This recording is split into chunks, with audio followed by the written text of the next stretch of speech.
¿Qué tal? Muy buenas noches. Tengan compañeras, compañeros. El día de hoy tengo preparado este video para presentarles el tipo de lecturas y sobre todo el tipo de reactivos que ustedes pueden encontrar en su examen de admisión. Vamos a hacer este ejercicio para darnos cuenta de cuáles son los diferentes tipos de eh, preguntas que pueden venir en el examen y pues que sea el primero de muchos ejercicios que podamos hacer juntos en la parte de lectura de comprensión. Como ustedes saben, tanto la parte de estructura de la lengua como comprensión lectora tienen un peso muy importante en cuanto se refiere al proceso de admisión del examen que ustedes van a presentar. Bueno, esta lectura, pensamiento disciplinado, base de la filosofía. Y esta lectura viene a cuento la cuestión porque hay que empezar a darnos cuenta de el asunto con las lecturas. ¿A qué me refiero? Las lecturas, todos los textos que nos vayan a presentar van a tener siempre un título y desde ese título nosotros podemos empezar a dilucidar, empezar a deducir de qué trata la lectura. Esto va a ser muy importante porque nos permitirá ahorrar tiempo. Acuérdense que el examen que van a presentar está sobre tiempo. No nos podemos detener profundamente sobre cada pregunta, sino de lo que se trata el trabajo en el examen es que nosotros podamos contestar las preguntas en el menor tiempo posible. Definitivamente va a haber algunas preguntas que tengamos que detenernos, tengamos que hacer un alto en el camino para poder contestarlas como debe ser, analizar algunas cosas por allá, algunos detalles, pero no lo vamos a poder hacer si no ganamos tiempo con las preguntas que son más sencillas. ¿Ok? Bueno, este es el texto Pensamiento Disciplinado, base de la filosofía. Y dice, ante la gran pregunta, ¿cuándo empezó el ser humano a pensar? Pareciera no existir una sola respuesta correcta, pero podemos efectuar un ejercicio lógico que nos ayude a responderla, al menos parcialmente. Es claro que los orígenes fisiológicos del pensamiento humano debieron estar estrechamente a su capacidad craneal como especie. A mayor masa encefálica, mayor potencial cerebral. Si partimos de la teoría de la evolución darwiniana, debemos suponer que este crecimiento en la capacidad craneal se produjo por la lucha constante que el ser humano ejerció en contra de su entorno para poder dominarlo y proveerse de los insumos necesarios, comida, agua y protección, básicamente, para subsistir. Quizá el debate no se encuentre en qué tipo de sociedad fue la que ejerció primeramente la capacidad de pensar, si las nómadas o las sedentarias. Los miembros de ambas seguramente se preguntaban qué podían hacer para asegurar sus alimentos y guarecerse de los peligros de la naturaleza. Sin embargo, parece irrebatible que el sedentarismo, para poder existir como tipo de organización social, necesitó de procesos de pensamiento más complejos que los desarrollados en el nomadismo, puesto que debió haber un tipo de conciencia que permitiera entender las relaciones causa-consecuencia de los fenómenos del entorno. En otras palabras, los sedentarios se hicieron la misma pregunta que los nómadas, pero a un nivel muy superior. Por ejemplo, la aparición de la agricultura no se dio mágicamente en las sociedades sedentarias, sino que sus individuos descubrieron, a través de la observación atenta y la reflexión sobre sus actividades cotidianas, que si arrojaban semillas de sus frutas a la tierra, brotaban de ellas plantas que producían lo mismo que ellos comían. Pero, ¿esto es filosofar? Claro que no. Sin embargo, es la base de los métodos filosóficos más elevados en Occidente, la disciplina en la observación y la reflexión sobre aquello que se observa. Todos los seres humanos tenemos la capacidad de pensar, de hallar soluciones para lo que necesitamos, pero como Maslow plantea, hay necesidades de distinta urgencia, de distinta complejidad. Por lo tanto, hay procesos de observación y reflexión más profundos que otros. Aquellos a quienes llamamos filósofos comprendieron que para entender la realidad que vivían, debían pensar de manera disciplinada. Es decir, tomar un solo tema o idea y analizarla para encontrar sus implicaciones o significados. Esto no sale bien a la primera, sino que se requiere práctica para poder reflexionar a fondo sobre algo. Si deseas comprender más a profundidad, necesitas concentrarte solo en ello y tratar de determinar el porqué de sus cualidades. Y esa es la pregunta clave de la filosofía. ¿Por qué? Por desgracia, el ritmo de la vida contemporánea ha hecho que nuestra facultad de pensar esté dispersa en muchos temas. Amor, dinero, redes sociales, escuela, videojuegos, deportes, familia, problemas personales, amigos, etcétera. Y no podamos enfocar nuestra capacidad de reflexionar sobre uno solo en particular, por lo que desperdiciamos tiempo y esfuerzo pensando a medias en muchas cosas sin resolver ninguna. ¿Te ha pasado eso, verdad? No lo dudo. A todos nos ha sucedido alguna vez en la vida. Ok. De entrada, lo que nosotros debemos saber para presentar nuestro examen de admisión es que todas las preguntas son de opción múltiple. No hay ninguna que sea abierta y que yo tenga que escribir algo o no, no hay nada de eso. Todas tienen opciones. Hay una dinámica que se sigue cuando se construye este tipo de exámenes, compañeras y compañeros, y quiero que presten mucha atención. Tenemos 4 opciones. De esas 4 opciones, hay 2 opciones que no tienen absolutamente nada que ver. O sea, son opciones que si las eliges es porque no te concentraste en la lectura y bueno, pues ni modos, o sea, habremos fallado en esa. Hay una tercera opción que dentro del lenguaje que utilizan las personas que hacen las pruebas, le llaman reactivos distractores. Su objetivo, como está implícito en el nombre, es justamente que nuestra atención se vaya desviando hacia esa opción que parece muy atractiva y que puede ser que nos llegue a confundir. A lo mejor nos ha pasado que de pronto contestamos un ejercicio y empezamos, oye, estoy entre estas dos, o es esta otra.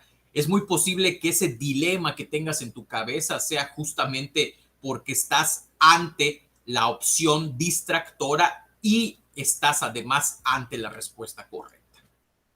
Entonces, nosotros tenemos que ir afinando nuestra capacidad de comprensión de la lectura para que podamos contestar de manera adecuada. Hay varios tipos de reactivos y los vamos a ir conociendo a lo largo de estas sesiones, ¿ok? Y bueno, pues aquí tenemos el primero, dice, el propósito central de la lectura es, esta es una de las preguntas más básicas, ¿no? O sea, te pide que tengas una comprensión global de lo que encierra el texto, ¿sí? Y bueno, aquí dice, el propósito central de la lectura es explicar las diferencias entre el pensamiento de las sociedades nómadas y las sedentarias. Hay creo que 1 o 2 párrafos del texto que hablan de eso, pero no es el objetivo principal. De hecho, nosotros casi podemos identificar el objetivo principal si leemos bien y entendemos el título de la lectura. El título de una lectura tiene como objetivo describir el contenido y presentar una idea general, ¿ok? Una idea general de lo que nosotros vamos a encontrar en él. Ok. B. Definir el método de trabajo de la filosofía. Tampoco se habla acerca de que la base del método filosófico es el pensamiento disciplinado, pero no es la intención de la lectura definir lo que es el método filosófico. Inciso C, determinar cuándo el ser humano empezó a desarrollar su capacidad de pensamiento. Tampoco. O sea, eso no nos lo dice la lectura. Lanza alguna hipótesis por allá, pero no es su objetivo principal. En este caso, nos debe quedar este de acá. Plantear que la base de la filosofía se encuentra en la disciplina en el pensar. Entendamos por disciplina en el pensar en el hecho de que sea un hábito. El día de hoy me voy a sentar 1 hora y mañana también otra y pasado 2 a reflexionar sobre una misma temática. ¿Ok? 2. Otro tipo de ejercicio. Dice, ¿cuáles de las siguientes afirmaciones pueden inferirse de la lectura? Inferirse significa que esas ideas, ¿ok? Que nos está pidiendo, nosotros podemos deducir, podemos llegar a la conclusión de que con lo que nos dice la lectura podemos llegar a ellas. En este caso, observa, tenemos 5 afirmaciones, pero únicamente 3 son correctas. O sea, tenemos que descartar entre 2. ¿Ok? Perdón, tenemos que descartar entre las 5, tenemos que descartar 2 de ellas. Vamos a ver. Vamos a ver cada una, a ver si podemos deducirlas a partir de lo que presenta la lectura. Nuestra dinámica social pareciera inclinarse a reducir en lo posible el tiempo de ejercer la facultad de pensar. Esta, la número 1, si la deducimos de la lectura, está en los últimos 2 párrafos. 2. El trabajo de análisis ejercido por los filósofos debe llevarse a cabo de manera constante. Correcto. Estas 2 de aquí sí las podemos deducir de la lectura. ¿Ok? Ahora, la 3, las sociedades nómadas, al empezar a desarrollar su capacidad de pensar, dieron comienzo a la actividad filosófica. Nada. En todo caso, las sedentarias posiblemente, pero las nómadas, esta es una afirmación, pero es una afirmación del todo falsa. Entonces tenemos 1, 2, ya tenemos la 1 y la 2, compañeros, y aquí creo que la única opción que nos presenta eso mismo es esta que tenemos aquí. 1, 2, 4. Vamos a ver si lo queremos comprobar, ¿no? La filosofía es una rama del conocimiento que nos ayuda a comprender la realidad que nos rodea. Ahí está. Está, de hecho, casi de manera explícita en la lectura eso. ¿Sí? 1, 2, 4. Tercer ejercicio, también nos dan 4 afirmaciones, tenemos que descartar 2. Las referencias a los trabajos de Darwin y Maslow le sirven al autor para, ok, Darwin, teoría de la evolución, Maslow, la pirámide de necesidades, ok, de las necesidades del cuerpo hasta las necesidades de realización personal, que son más abstractas, ¿no? Vamos a ver. Ok, ¿por qué utiliza el autor estos argumentos? Vamos a ver, dice, 1, sostener que la capacidad del ser humano, sostener que la capacidad de pensar del ser humano es producto de la adaptación a su medio. Esta idea sí está en el texto. De entrada, ya descartamos B y C. Ya están descartadas porque no contienen la afirmación número 1. Nuestro asunto entonces está entre A y D, compañeras y compañeros. Vamos a ver. Ok, vamos a ver. 1, 2, sugerir que la filosofía es una necesidad de orden superior que todo ser humano necesita cubrir. No todos necesitamos cubrir esa necesidad. Hay gente, y lo sabemos, que tiene otras habilidades, otras capacidades en las que es súper genial, pero a lo mejor la filosofía no se le da. ¿Okay? Entonces, no podemos inferir eso de la lectura.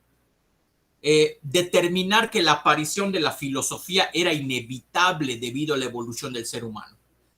La aparición de la filosofía es algo accidental, jóvenes. Entonces aquí nos queda la 4. Afirmar que existe una jerarquía en los procesos de pensamiento analítico llevados a cabo por el ser humano. En eso, entonces, en este caso, entonces, nos debe quedar el inciso D. ¿Ok? Vean cómo vamos descartando. Nos estamos tardando 3 o 4 minutos en contestar cada pregunta, pero se supone que esto debemos hacerlo en el menor tiempo posible. ¿Cómo vamos a reducir tiempos? Practicando, ¿sí? Practicando con este tipo de lecturas y este tipo de ejercicios. Cuarta, en la frase, la aparición de la agricultura no se dio mágicamente en las sociedades sedentarias, las palabras marcadas desempeñan estas categorías gramaticales. Categoría gramatical que no te asuste, que no te espante el lenguaje, compañera, compañero. La categoría gramatical es la función que desempeñan las palabras, el tipo de palabras que son. Verbo, adjetivo, sustantivo, adverbio, preposición, artículo. De ese tipo de palabras estamos hablando. ¿Ok? La aparición de es una preposición. A, ante, bajo, cabe, con, contra, de, desde, en, entre, etcétera, etcétera. Preposición. Ya de entrada descartamos a y descartamos c. No es ninguna de estas, ¿ok? No es ninguna de estas dos opciones. B o D es nuestra bronca. Agricultura, ¿es un sustantivo o es un adverbio? Aquí podemos utilizar, aquí se aplica una especie como de regla que se utiliza en el español, que dice algo así que casi, no siempre, no es una norma de todas las ocasiones. Cuando una palabra está precedida por un artículo, casi podemos estar seguros de que esa palabra es un sustantivo. Acuérdense, el sustantivo es el tipo de palabras que utilizamos para darles nombre a las cosas. ¿Ok? En este caso, agricultura está hablando de todo ese proceso que se lleva a cabo para poder sembrar y cosechar posteriormente productos del campo. En este caso, como esto no es un adverbio, ni siquiera tengo que ver las demás, compañeros. Esta es mi respuesta correcta. 5. En el fragmento parece irrebatible que el sedentarismo, para poder existir como tipo de organización social, necesitó de procesos de pensamiento, etcétera, etcétera. La palabra destacada podría ser sustituida por, ojo, hay que simplificar. Aquí nos están pidiendo que en las 4 opciones encontremos el sinónimo de la palabra que está aquí. ¿Ok? Una palabra con significado equivalente al que tengo yo aquí. La única palabra en este caso, compañeras y compañeros, es esto. Inciso C. Incuestionable. ¿Ok? Algo irrebatible es algo que no puedo derrotar. Es un argumento tan bien diseñado que es muy difícil o imposible de plano que pueda ser derrotado por otro. 6. Un ejemplo analógico al planteado por el autor en el párrafo 3 podría ser analogía.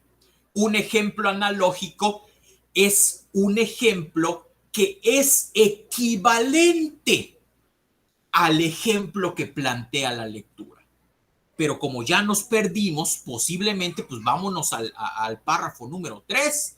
En el párrafo número 3 dice, por ejemplo, la aparición de la agricultura no se dio mágicamente en las sociedades sedentarias, sino que sus individuos descubrieron que si arrojaban semillas de sus frutas a la tierra, brotaban de ella plantas que producían lo mismo que ellos comían. O sea, el párrafo número 3 quiere ejemplificar que los primeros seres humanos sedentarios empezaron a tener un tipo de pensamiento más profundo que les permitía identificar relaciones de causa. De hecho, por ejemplo, eso nos lo pone aquí. Ok, nos lo pone aquí el texto. Causa-consecuencia. Tenemos que buscar en las opciones de la número 6 algo parecido. Un ejemplo que hable acerca de cómo hay momentos en los que los seres humanos podemos identificar sucesos podemos analizar, sucesos a partir de la causa, de la relación causa-efecto. Vamos a ver. Inciso A. El descubrimiento de la fuerza de gravedad hecho por Isaac Newton. Yo creo que es la A. Acuérdense de la historia. A Isaac Newton se supone que le cae una manzana en la cabeza cuando estaba durmiendo plácidamente bajo un árbol.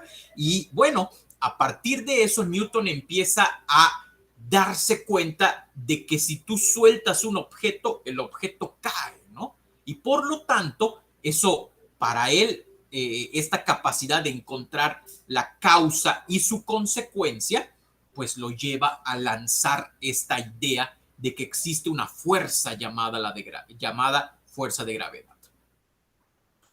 2. La creación de explicaciones teológicas para fenómenos naturales como los rayos. No. Los aprendizajes memorísticos que desarrollamos a través de la repetición de conceptos. No. Un aprendizaje memorístico jerárquicamente es inferior a un pensamiento que pueda analizar causa y consecuencia, que pueda vincularlos. La aplicación de fórmulas ya creadas para la resolución de problemas en la física. No, aquí no tenemos causa-consecuencia. En este caso, un ejemplo analógico es el inciso A. 7. En el fragmento, los orígenes fisiológicos del pensamiento humano debieron estar estrechamente vinculados a su capacidad craneal como especie. El autor está elaborando una, inciso A, cita textual. Esto es una cita textual, lo que está en la lectura, esto que dice en el texto, ¿es una cita textual? No. La cita textual, tomo el fragmento de una obra, de otro texto, y lo pongo dentro del mío. Así tal cual aparece en la fuente, así tal cual la pongo en mi texto. En este caso, el texto base que nos está sirviendo para contestar no utiliza citas textuales. 2. Paráfrasis. En la paráfrasis, jóvenes, la paráfrasis se presenta cuando yo leo algo y lo explico con mis propias palabras. En este caso, el autor no está haciendo referencia a algo que haya leído, ¿no? 3. Hipótesis. Jóvenes, esto que tenemos aquí es una hipótesis. Los orígenes fisiológicos debieron estar estrechamente vinculados a su capacidad craneal. Debieron estar vinculados. Es una hipótesis que el autor está lanzando. Esto no es una descripción. No hay adjetivos calificativos. De hecho, efectivamente, creo que aquí, en estas dos líneas, no hay un solo adjetivo calificativo. Por lo tanto, no hay descripción. 8. En la línea, pero como Maslow demostrara, hay necesidades de distinta urgencia. La parte subrayada, el autor, en la parte subrayada, en la línea, la parte subrayada por el autor emplea una, ¿esto es una cita textual? No. ¿Es una descripción? No. ¿Es una conclusión? No. Aquí sí estoy haciendo uso de una paráfrasis. Maslow demuestra en su trabajo, y ahí está la famosa pirámide de Maslow que pueden ustedes verificar, habla acerca de que hay diversas jerarquías en las necesidades que tenemos los seres humanos, ¿no? Entonces, aquí se está parafraseando la idea central del trabajo de Maslow, ¿ok? Es una paráfrasis. Con mis propias palabras la estoy explicando. Penúltima, en la expresión, y esa es la pregunta clave de la filosofía. La palabra marcada está desempeñando la función gramatical de, es un sustantivo, compañeros. Última, en la expresión, no lo dudo, a todos nos ha sucedido alguna vez en la vida, el autor está planteando una hipótesis. No. ¿Es una cita textual? No. ¿Es una ejemplificación? No. El autor está lanzando una afirmación. Ok. Esta es entonces la dinámica de este tipo de ejercicios de comprensión lectora. Espero que sea de tu agrado, que sea de tu interés y sobre todo, de verdad, de todo corazón, que te ayude esto para ir mejorando en la habilidad de comprender los textos que nos dan para leer, porque va a ser algo crucial para el examen de admisión. Por mi parte es todo en esta noche. Soy el maestro Nahum Chuil López. Que tengas una excelente, excelente